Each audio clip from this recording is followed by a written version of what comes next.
ফোনের স্মার্টত্ব বাড়ানোর জন্য সফটওয়্যার অথবা থিম এর গুরুত্বপূর্ণ সবচেয়ে বেশি।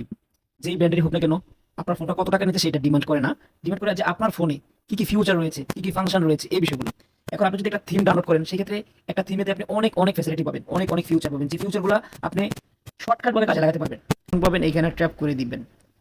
এখানে ট্যাপ করে দিলে দেখেন আপনার সামনে এরকম একটা ইন্টারফেস চলে আসবে। এইখান থেকে উপরে দেখেন ক্যাটাগরিজ রয়েছে, আপনি হিউজ ক্যাটাগরির এখানে থিম পেয়ে যাবেন। আমরা যদি এদিকে আসি তাহলে এখানে দেখেন নিউ রয়েছে, এখানে আসলে এখানে দেখেন সিন রয়েছে, এখানে আসলে এখানে দেখেন টপ রয়েছে, এখানে আসলে দেখেন ডার্ক রয়েছে। আই মিন আপনি এখানে হিউজ ক্যাটাগরি পাবেন। এখন আপনি একটা থিম কীভাবে ডাউনলোড করবেন, এক্সাম্পল হিসেবে ধরুন আমি এই থিমটা ডাউনলোড করতে চাচ্ছি। এটা ডাউনলোড করার জন্য এখানে দেখেন ফ্রি রয়েছে, তো আমি ফ্রিতে একবার ট্যাপ করে দিব। ফ্রিতে ট্যাপ করে দেওয়ার সাথে সাথে দেখেন ডাউনলোড স্টার্ট হয়ে গেছে।